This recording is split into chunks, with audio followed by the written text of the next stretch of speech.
नमस्कार, मेरा नाम मुकेश, आपका इस ऑनलाइन क्लास में स्वागत है। तो देखो, अपने से अंतरिक्ष विज्ञान अपना टॉपिक था पर्यावरण का, जिसमें अपना पहला लेक्चर हो चुका था। अपने दूसरा लेक्चर है, इसमें अंतरिक्ष प्रौद्योगिकी में भारत का इतिहास के बारे में पढ़ेंगे। क्या पढ़ेंगे? अंतरिक्ष प्रौद्योगिकी में भारत का इतिहास के बारे में पढ़ेंगे। इससे पहले वैज्ञानिकों का सबका अपने ब्रीफली कब इनका जन्म हुआ था, कब इनकी मृत्यु हुई थी, कौन कौन सा इनका कार्य क्षेत्र रहा था, क्या क्या इन्होंने कब किया था, क्या कौन कौन सैटेलाइट पर वर्क किया था, ये सारी चीज़ें अपने क्लास में उस लेक्चर में पढ़ी थी। वो अपनी पहली क्लास थी। ये अंतरिक्ष विज्ञान से अपनी दूसरी क्लास रहेगी।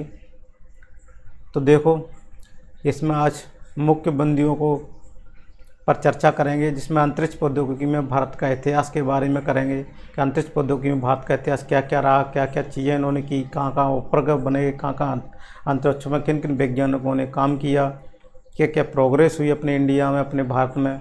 तो उसके बारे में, इतिहास के बारे में अपन सारी चीज़ें आज पढ़ेंगे इसमें। तो मैं आशा करता हूँ आप इस मेरे वीडियो को शुरू से लाकर लास्ट तक देखिएगा।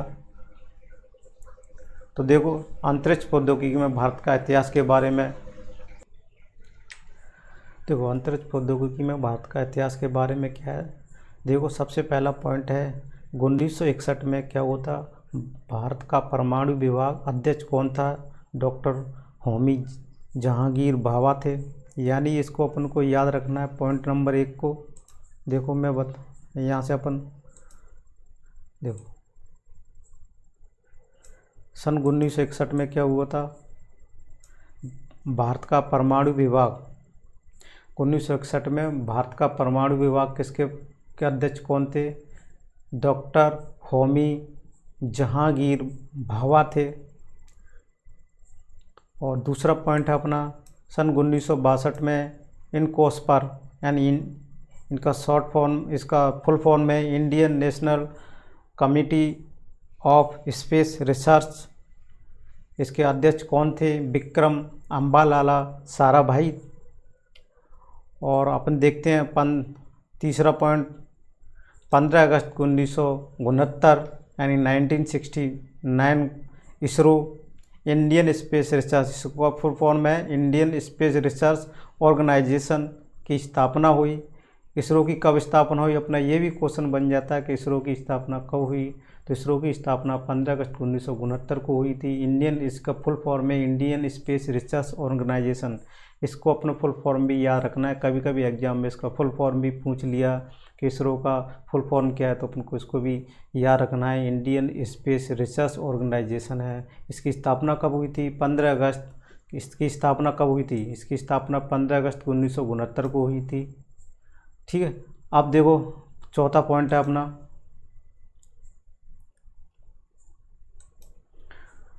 सन 1972 में अंतरिक्ष विज्ञान की स्थापना 1972 में क्या हुआ? अंतरिक्ष विभाग की स्थापना हुई, जिसे डॉस बोलेंगे, डिपार्टमेंट ऑफ स्पेस। डॉस का फुल फॉर्म क्या है? DOS का डिपार्टमेंट ऑफ स्पेस।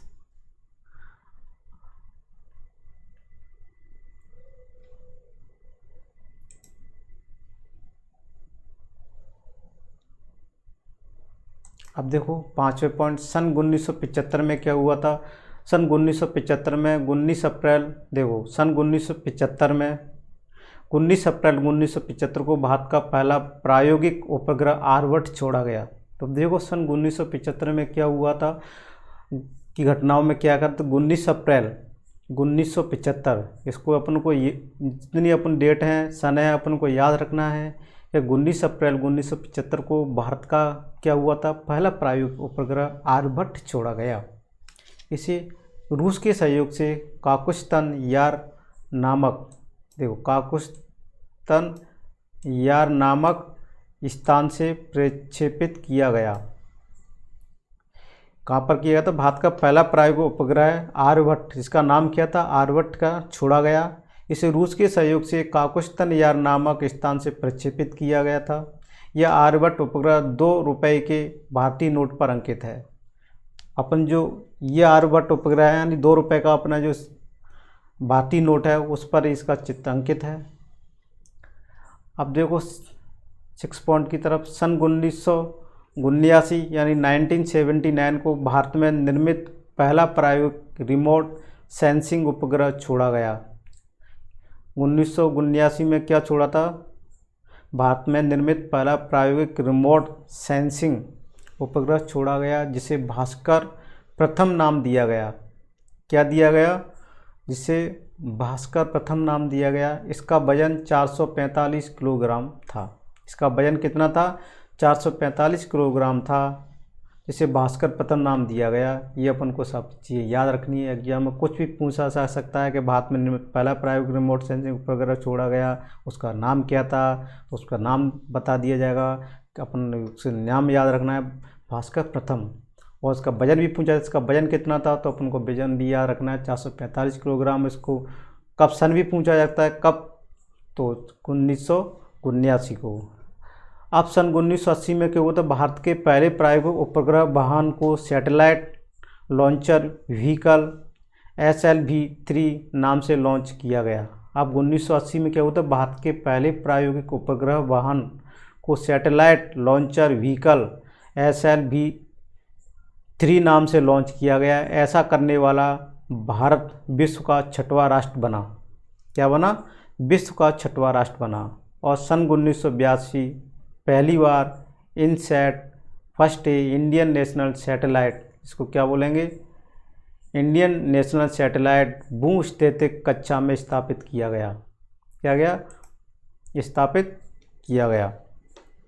तो देखना है, नासा के सहयोग से अमेरिका के, देखो क्या किया गया। सन 1982 में पहली बार INSAT first Indian national satellite, देखो इंडियन सैटेलाइट भूस्थितिक कक्षा में स्थापित किया गया, परंतु असफल रहा। यह नासा की मदद से किया गया। और 1983 में देखो, 1983 सन 1983 में इनसैट फर्स्ट बी का सफल प्रक्षेपण नासा के सहयोग से अमेरिका के कैप्ला नॉरवेल से प्रक्षेपित किया गया।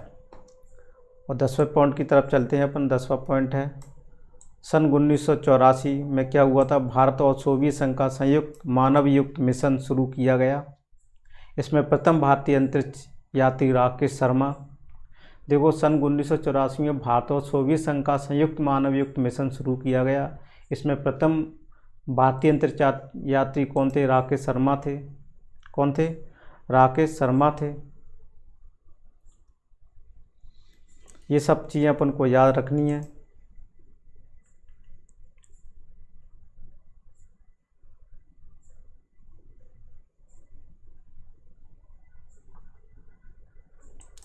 अब देखो, रूसी अंतरिक्ष स्टेशन क्या है? रूसी अंतरिक्ष स्टेशन सॉल्यूट 7 में 8 दिन बिताने वाले प्रथम भारतीय बने। कौन? राकेश शर्मा। रूसी अंतरिक्ष स्टेशन सॉल्यूट 7 में 8 दिन बिताने वाले प्रथम भारतीय बने। इस अभियान में कुल 3 लोग थे। अब 11वां पॉइंट की तरफ चलते हैं अपन। सन 1988 में IRS first Indian remote sensing का ध्रुवीय कक्षा में सफल प्रक्षेपण किया गया। यह कार्य रूस के सहयोग से कजाकिस्तान के बेकानोर स्टेशन से किया गया।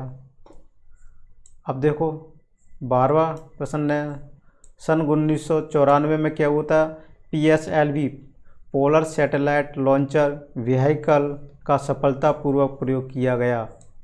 कब किया गया? 1994 में। और सन 1999 में क्या हुआ था? PSLV ने विदेशी उपग्रहों को ले जाना शुरू किया। अब 14 पॉइंट की तरफ चलते हैं। सन 2001 GSLV, यानी इसका फुल फॉर्म बोलेंगे जियो स्टेशनरी लॉन्चर व्हीकल का सफलतापूर्वक प्रक्षेपण किया गया। अब देखो 15वां पॉइंट को, अक्टूबर 2008 में चंद्रयान प्रथम का सफल प्रक्षेपण किया गया। 15 अक्टूबर 2008 में चंद्रयान प्रथम का सफल प्रक्षेपण किया गया। कब किया गया? अक्टूबर 2008 में चंद्रयान प्रथम का सफल प्रक्षेपण किया गया।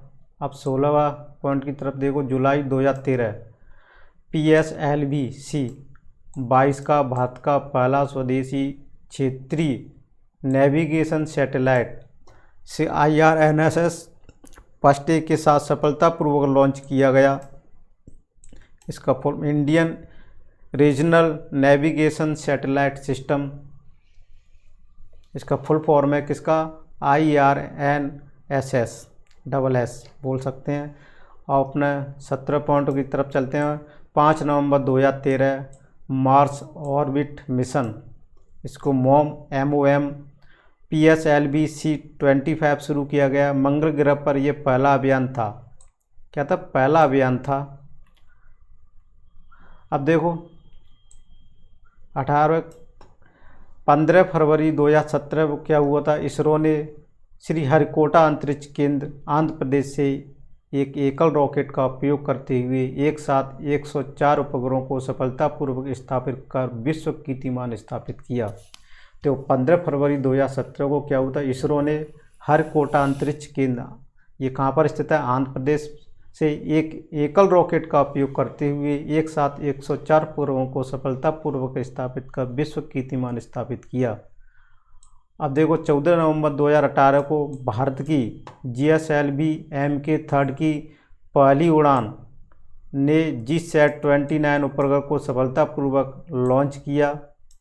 अब तक यह सैटेलाइट भारत का सबसे भारी सैटेलाइट है, जिसका वजन 3500 किलोग्राम है। वर्तमान में भारत की यह क्षमता 4000 किलोग्राम तक है। अब देखो 20वां पॉइंट, 5 दिसंबर 2008 GSAT-11 भारत का सबसे भारी संचार उपग्रह, जिसका वजन 5854 किलोग्राम है। यह फ्रेंच गुयाना से प्रक्षेपित किया गया अभी तक का यह सबसे भारी उपग्रह है। यह भी अपन को याद रखना है। तो क्या हुआ था, 5 दिसंबर 2018 को GSAT-11 भारत का क्या था, सबसे भारी संचार, अगर अपना ये क्वेश्चन पूछा जाए अब तक का सबसे भारी उपसंचार उपग्रह, जिसका वजन कितना था, 5854 किलोग्राम था। उसका नाम GSAT-11 था। यह फ्रेंच गुयाना से कहाँ से प्रक्षेपित किया था, फ्रेंच गुयाना से प्रक्षेपित किया गया था। अभी तक का ये क्या सबसे भारी उपग्रह है। अब देखो 21वां है, 22 जुलाई 2019 भारत को GSLV Mark 3 M1 ने चंद्रयान-2 का लॉन्च चंद्रयान-2 को लॉन्च किया। तो 22 जुलाई 2019 को भारत के GSLV Mark 3 M1 ने चंद्रयान-2 को लॉन्च किया। कब किया गया, 22 जुलाई 2019 को भारत के GSLV Mark 3 M1 ने चंद्रयान-2 को लॉन्च किया। तो ये अपना क्या हुआ था, दूसरा लेक्चर ख़त्म होता है यहीं पर। इससे आगे की क्लास अपनी तीसरी क्लास रहेगी, जिसमें आगे के टॉपिक को डिस्कस किया जाएगा। तो चलो, आशा करता हूँ आपको ये वीडियो कैसा लगा, कमेंट बॉक्स में ज़रूर लिखिएगा और शेयर कीजिएगा उन लोगों की खातिर, बेचारे जो गरीब हैं, कोचिंग नहीं लगा सकते, उनके पास पैसे नहीं है। ये फ्री ऑफ कॉस्ट, कोई चार्ज नहीं है इस क्लास का, आपको फ्री में पढ़ाया जा रहा है। सो कोई चार्ज नहीं है, फ्री ऑफ कॉस्ट मेरे फेसबुक पेज और यूट्यूब चैनल पर पढ़ाया जा रहा है। इसका फ़ायदा ज़्यादा से ज़्यादा उठा सकें, उन लोगों को पता चल सके, उनकी खातिर आप इस वीडियो को शेयर कीजिएगा। ये वीडियो भी हम आप बहुत मेहनत से आपके लिए बनाते हैं, तो आपको शेयर करने में जस्ट 4 सेकंड का समय लगता है। तो कृपया करके फटाफट से इसको शेयर कीजिएगा। Thank you for watching this video.